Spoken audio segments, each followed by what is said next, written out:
kontennya atau materinya adalah tentang sering ngasih diskon itu berbahaya. Mari ngevlog di Kebun Desain. Assalamualaikum warahmatullahi wabarakatuh. Selamat datang di vlognya Kebun Desain.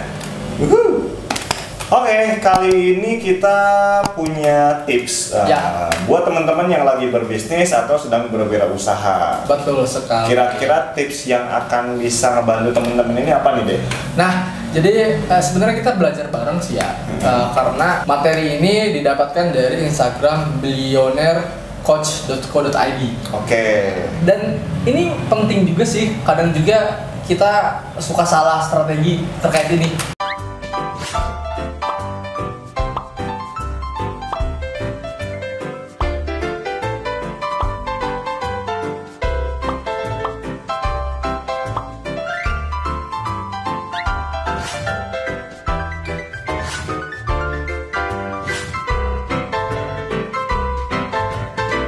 Oh gitu? Ya, nah ini adalah kontennya atau materinya adalah tentang sering ngasih diskon itu berbahaya. What? Sering ngasih diskon itu berbahaya. Kita kan kadang juga sering ngasih, ya maksudnya sering berbicara soal diskon kan? Ya. Nah ini kalau terlalu sering bisa berbahaya. Berbahaya ini? Kalau menurut ini. Oke, gimana nih? Jadi teman-teman pernah nggak sih datang ke mall pas hari raya atau hari event-event tertentu gitu kan ya, suka banyak tuh obral diskon dan lain-lain seperti itu, ya nggak sih? Jadi sebenarnya diskon yang seperti itu tuh efektif atau enggak sih? Nah kita lihat dulu dari segi efektivitasnya seperti itu, dan teman-teman harus jawab sendiri dulu, kira-kira efektif atau enggak kalau misalnya diskonnya seperti itu. Komentar di kolom ya. Iya. Nah, efektif atau enggak kira-kira gitu. Nah, tapi teman-teman pernah nggak ngerasa ketika kalian ngasih diskon, pelanggan itu banyak yang datang? Tapi ketika nggak ada diskon, dia sepi.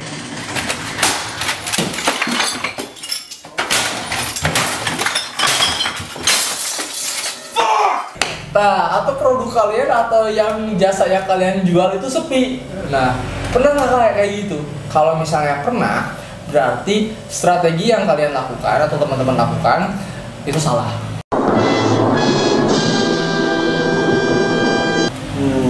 Kalau terindikasi, ada indikasi seperti itu ya? Iya, benar. Pas diskon rame, tapi pas nggak diskon nggak rame. Nah, dikatakan di sini kalau misalnya orang datang ke produk kamu hanya karena diskon, itu secara tidak sadar kamu sedang membangun basis pelanggan yang loyal sama diskon, bukan sama brand. Itu bahaya.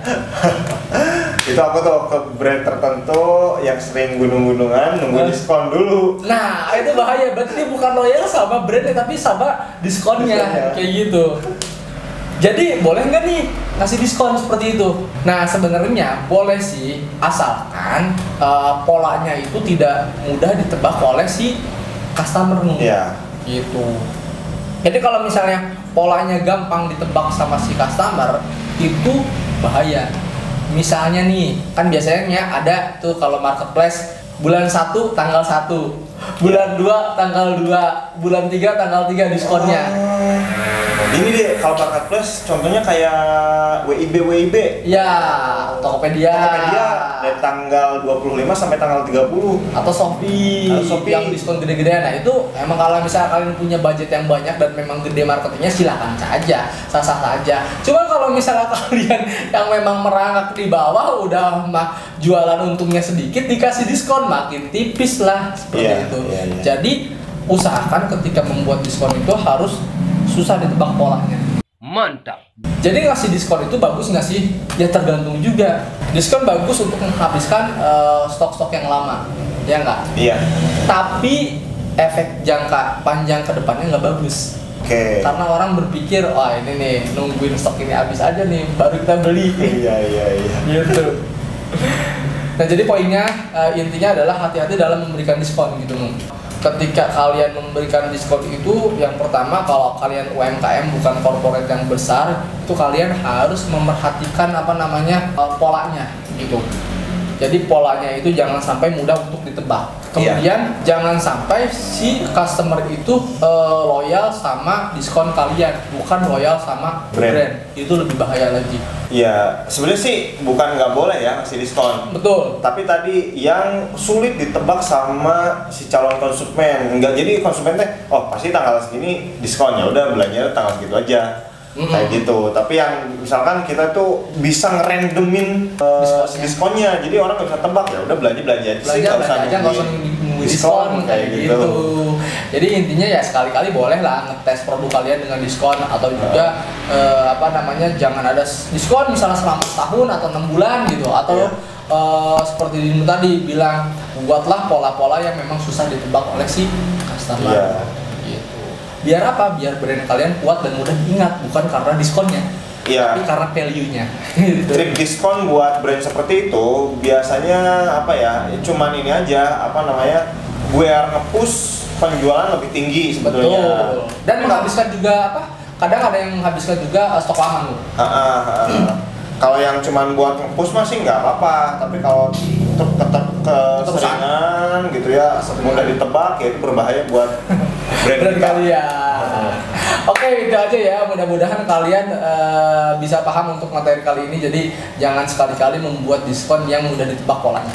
Kayak aku itu kalau ada brand tertentu yang aku belinya itu pas dia diskon, karena diskon itu udah ketebak. Bulan Agustus, bulan Desember, bulan apalagi gitu lah ya. Sumpah Pemuda itu udah ketahuan, itu bulan-bulan diskon.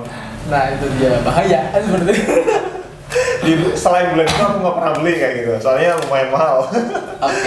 Oke, thank you, mudah-mudahan bermanfaat. Silahkan di like, di komen, di subscribe, jangan lupa juga di share kayak gitu ya, biar orang-orang yang perlu dengan materi ini bisa bermanfaat kayak gitu. Oke, thank you, sampai jumpa di vlog kita selanjutnya. Bye bye.